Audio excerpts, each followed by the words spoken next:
This is a section of Lombard Street in San Francisco in 2019, and as you can see, there's a lot of people taking pictures.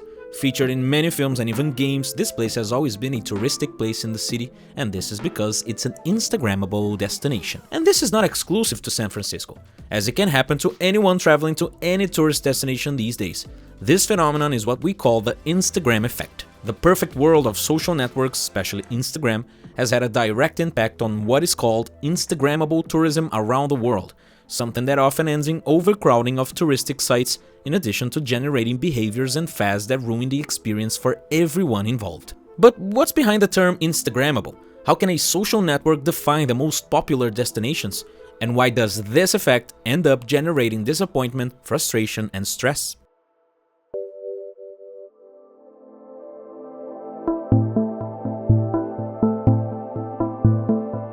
Today, it's hard to find a beautiful landscape where people aren't taking selfies thinking exclusively about posting on social media, or even places where Instagrammable spaces are created, a term used when the location is perfect for a photo. Not surprisingly, tourism has greatly benefited from this trend, which is growing worldwide.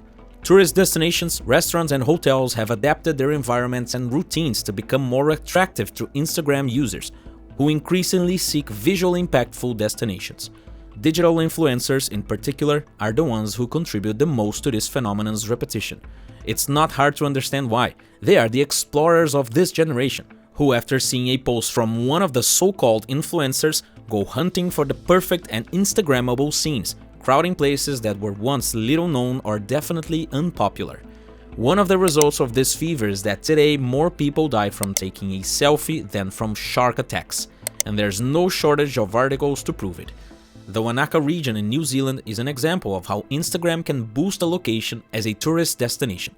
Local agents invested in inviting influencers to visit the region in 2015, resulting in a 14% increase in tourist activities. The American travel agency Expedia observed that half of the tourists under 40 use the platform as inspiration when planning a trip, occurring more frequently on Instagram than on other media outlets like TV or magazines. Instagram stands out more than Google when it comes to travel research. Users search for the most relevant and inspiring destinations through hashtags. In addition to looking for beautiful landscapes, tourists want to discover what to do in each place they visit. Bars, clubs, restaurants, and various attractions are discovered through the social network, and the trend is that those not featured there don't even make the list of tourist destinations. But in addition to influencing the destination and even the places tourists visit or choose to eat and stay, Instagram also influences the photos and even the clothes these people wear. One example of this social network's influence on people's behavior is the tourist destination Trolltuga, located in Norway. It's quite common to see photos of tourists sitting on a sharp rock at the edge of a cliff. The idea that the place and the photo convey to anyone is of a vast, blue, and apparently deserted expanse. But what the clicks don't usually show is the massive queue people face every morning, which ironically tries to convey an idea of peace and tranquility. But it's not just the photos that seem the same. The style of clothing also repeats. On the island of Santorini, Greece, there's a dress code for tourists to wear. With the arrival of summer, Instagram bloggers flood the narrow streets between the white and blue buildings looking for photos in Instagrammable landscapes, and most of the time they wear white. It's common to see people in Santorini wearing white or light colors, but contrary to what some may imagine, this is not a rule of the place, but rather a trend created by travel influencers. This standardization of travel can generate some adverse effects. The first and most obvious is the feeling that experiences are the same for everyone, which in practice is far from true. The second side effect is the overcrowding of these tourist sites. In a relentless search for perfect photos, tourism encouraged by Instagram can negatively affect people, just as it has affected nature and the dynamics of these places, which could be recognized as calm spots, but were invaded by crowds seeking validation from their followers. And this crowd is causing a significant problem for both visitors and locals, leading to a significant change in tourism worldwide.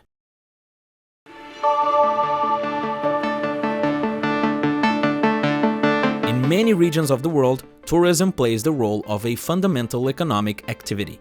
It not only creates jobs and boosts income, but also stimulates the growth of goods and services production, contributing significantly to local and national economic development. On the other hand, a growing problem associated with tourism has been causing widespread concerns: overtourism. This term simply means excessive tourism. However, it implies a range of challenges that go beyond just an increase in the number of tourists.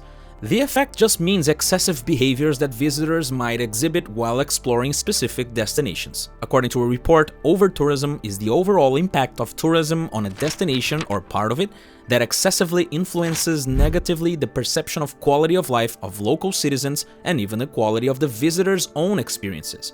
It's when an excess of tourism harms both the lives of local residents and the tourist experience itself. This problem has become visible in many European cities directly impacted by the number of visitors they receive every month, generating a series of challenges for local communities. The city of Venice in northern Italy is a classic example of the problems brought by excessive tourism. Since the 50s, the main island has lost about 125,000 inhabitants and now has just under 50,000. There, the consequences of exit of residents are everywhere. Street commerce like grocery stores and traditional newspaper stands have been disappearing. The city's cinema has dropped from 20 to just 2. Moreover, rental prices are exorbitant, and there are no work alternatives for the younger generation, forcing these people to seek out the major centers. Venice is swiftly becoming a sort of museum city, where the resident population is predominantly elderly, and there's a scarcity of new residents willing to settle in the city.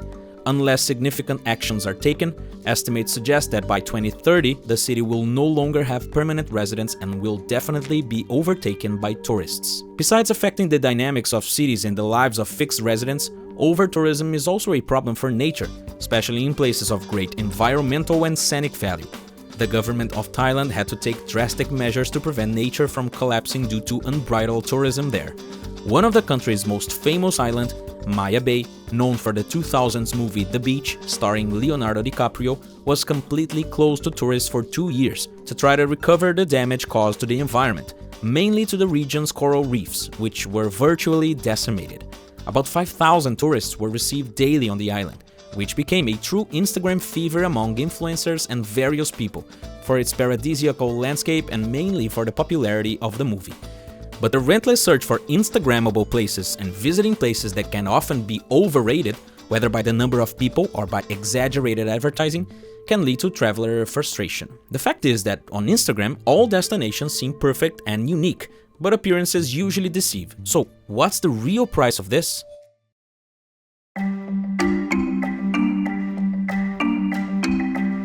It's not new that Instagram sets trends and wants to tell us what to wear, what to eat, and even where to go. The act of traveling, which should be a moment of rest and break from the stressful and busy routine, has become a true competition of who takes the best photo or who goes to the best destination. In the feeds of travel influencers, thousands of photos in paradisiacal locations or that seem to have come out of a movie fill our eyes and spark the desire to visit the same places. The thing is that the false representations of reality that Instagram creates makes every tourist destination seem ideal, but what may be behind a photo is not such a pleasant experience. The simple use of filters has created a true distortion of real-life experiences. Overcrowded places and people wanting to photograph everything at every moment is the new reality of many tourist spots that were once considered calm. And even though it may seem harmless, the new culture of documenting every moment to post on social media already affects human behavior and even memory. It's a fact that historically humans have always relied on external devices to record something, whether it's making paintings on cave walls, a drawing, or a portrait of someone. But with the current ease of recording everything with a click, we're no longer obligated to exercise the memories we accumulate in our minds. A study published by the periodic journal Science asserts that using a cell phone to take photos instead of paying attention or actually being present in the moment gives us a superficial memory of what was experienced, meaning it probably won't be stored for long. Of course, this behavior doesn't only affect memory, but also the travel experience itself. Excessively worrying about photos for Instagram can prevent many people from truly experiencing their travels. After all, the same place can offer various attractions and experiences that go far beyond what can be captured in a single photo. When people are constantly seeking the perfect angle, ideal lighting, and the most Instagrammable scenario for the photos, they may miss the opportunity to connect with the environment, the local culture, and even themselves. The pressure to create attractive content for social media can divert attention from the true purpose of traveling. You must even find Instagram a great social network to share photos and show friends the places we've been to. But it's essential to be careful that excessive search for approval and validation does not affect how we interact with places and even other people.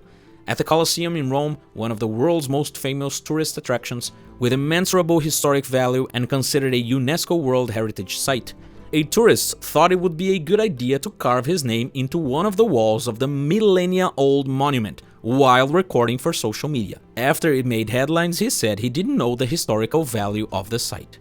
There's even an Instagram page called Influencers in the Wild, dedicated to showing the idiotic ideas behind ridiculous videos and photos of influencers in bizarre poses. Tourism remains a pleasurable activity that brings numerous benefits to the regions where it thrives, but it's crucial to adopt a responsible and sustainable conduct to avoid disruptions, and most importantly, not to fully mirror what Instagram shows. What do you think about that, and the effect that Instagram has on cities and tourism? Leave a comment below. A lot of these places we talked about here in this video are in Europe, and besides the Instagram effect, overtourism is also causing another major problem there, a great housing crisis. So if you want to learn more about this topic, click on this video that's on screen right now and I'll see you there. That's it for this video, thanks and bye bye.